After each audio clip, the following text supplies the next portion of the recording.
ये वाग्देवते की समस्त छात्रों का स्वागत है। हम लोग अमेरिका का संविधान पढ़ रहे थे, उसके अंतर्गत राष्ट्रपति का निर्वाचन और उसकी नियुक्ति के बारे में पढ़ा था हमने। तो अब हम पढ़ेंगे राष्ट्रपति की शक्तियाँ एवं कार्य। शक्ति एवं कार्य के अंतर्गत सबसे पहले हम देखते हैं कार्यपालन संबंधी शक्तियाँ।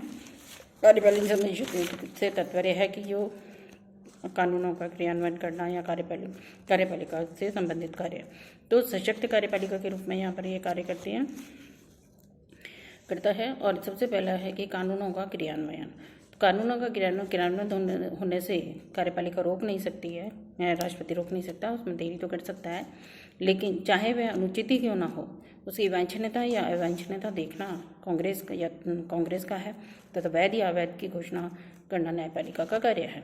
तो इस प्रकार राष्ट्रपति की शक्ति अत्यंत व्यापक है और इसके लिए क्रियान्वित करने के लिए कानूनों को उसके पास अटॉर्नी जनरल के माध्यम से वह इस शक्ति का प्रयोग करता है।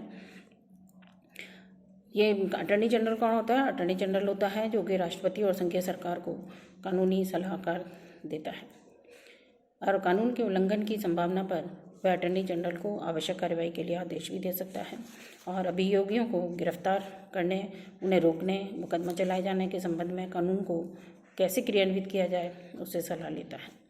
अगर यदि कोई कानून के क्रियान्वयन से यदि किसी प्रकार का खुला विरोध होता है तो उसके सामना करने की स्थिति में वह सेना का प्रयोग भी कर सकता है। इस संबंध में उसे संघ के कानूनों के अनुसार चलना होता है। फिर आता है राज्य स्तरीय नियुक्तियाँ। कांग्रेस के निर्णयों व कानूनों को क्रियान्वित करने के लिए उसे यदि आवश्यकता है तो वह उन पदों को सृजित भी कर सकता है और उनकी नियुक्तियाँ भी कर सकता है। इन नियुक्तियों में वह सर्वोच्च न्यायालय के न्यायाधीश तथा अन्य उच्च स्तरीय अधिकारियों की नियुक्तियाँ सम्मिलित हैं, जिनके संबंध में वह संविधान के अनुसार कार्य करता है। फिर आता है दूसरा व्यवस्थापन संबंधी शक्तियाँ।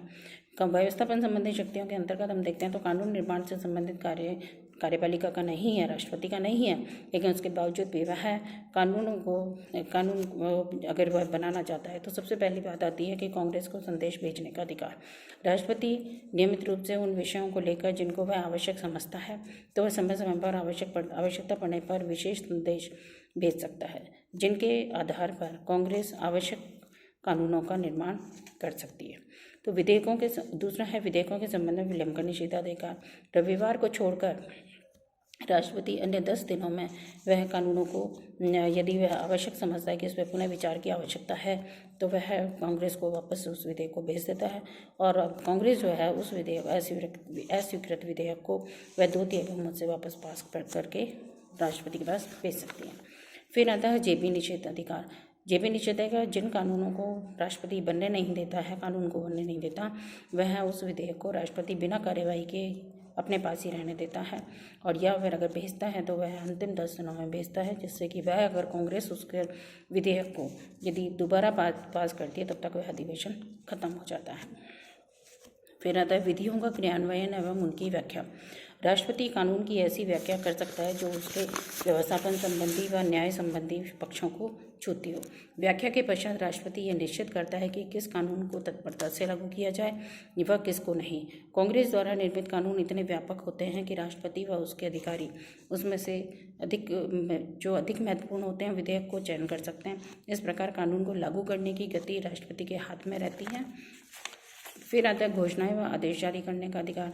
वह घोषणाएं जारी कर सकता है और उन घोषणाओं के माध्यम से कार्यपालिका के विविध विभागों में कार्य किए जाने के नियम बना सकता है। कांग्रेस से अधिकार मिलने पर राष्ट्रपति साधारण व्यवस्थापन को निलंबित करने के आदेश भी दे सकता है और ऐसे नियम लागू कर सकता है जिनका प्रभाव कानूनों जैसा होता है। तो ये तो हमने देखा व्यवस्थापन संबंधी शक्तियाँ। अब हम देखते हैं आर्थिक एवं सामाजिक व्यवस्था के नियमन से संबंधित शक्तियाँ एवं कार्य। इसमें क्या होता है, शांति एवं युद्ध दोनों ही काल में राष्ट्रपति अमेरिका के आर्थिक प्रशासन का प्रधान होता है। आर्थिक कार्यों से संबंधित विभिन्न विधेयकों की आयोजना, संरचना, प्रस्तावना में उसका बड़ा महत्वपूर्ण योगदान होता है। इस प्रकार वह क्या करता है कि राष्ट्रपति जो है उत्पादन, रोजगार, सामान्य जनता की क्रय शक्ति, उसमें वंचित वृद्धि के संबंध में उपयुक्त सुझावों सहित आर्थिक प्रतिवेदन प्रतिवर्ष जनवरी में कांग्रेस के समक्ष प्रस्तुत करता है। तो राष्ट्रपति नागरिक अधिकारों और सामाजिक न्याय को सर्वसुलभ बनाने का प्रयास करता रहता है। फिर आता है न्यायिक शक्तियाँ कार्य। राष्ट्रपति को क्षमादान व छूट देने का अधिकार है। क्षमादान जब किसी व्यक्ति का समूह को सामूहिक रूप से दे दिया जाता है तो उसे साधारण रिहाई कहा जाता है। वह किसी भी संघीय कर्मचारी को महाभियोग के अतिरिक्त अन्य किसी भी अपराध के लिए क्षमा कर सकता है। मृत्यु दंड को आजीवन कारावास में पदच्युत व्यक्ति को नियुक्ति नहीं दे सकता। फिर आता है राष्ट्रपति राष्ट्रनायक के रूप में। विदेशी जितने भी राज्याध्यक्ष होते हैं और दूसरे राष्ट्र को राजदूतों का स्वागत करना, विभिन्न समूहों के प्रतिनिधि मंडलों से मिलना, युद्ध का अन्य क्षेत्रों में उल्लेखनीय सेवाओं के लिए पुरस्कार वितरण करना, उपाधियां वितरण करना, राष्ट्रीय समारोह में भाग लेना, ये सब कार्य जो है राष्ट्रपति राष्ट्रनायक के रूप में कार्य करता है। फिर आता है दल प्रमुख के रूप में। अपने का दल पर नियंत्रण नहीं कर सकता, लेकिन क्योंकि दलीय संगठन विकेंद्रीकृत है, अनुशासन के स्थान पर सहयोग देता है। आयोजक अपने दल के प्रचारक के रूप में वह कार्य करता है। अपने दलीय कार्यक्रमों व प्रगति के बारे में जनता को बताता है। अपने दल के प्रत्याशियों के पक्ष में प्रचार के लिए भी धन संग्रह का कार्य करता है। तो इस प्रकार हम देखते हैं यहाँ पर राष्ट्रपति की जो शक्तियाँ हैं वह बहुत महत्वपूर्ण है।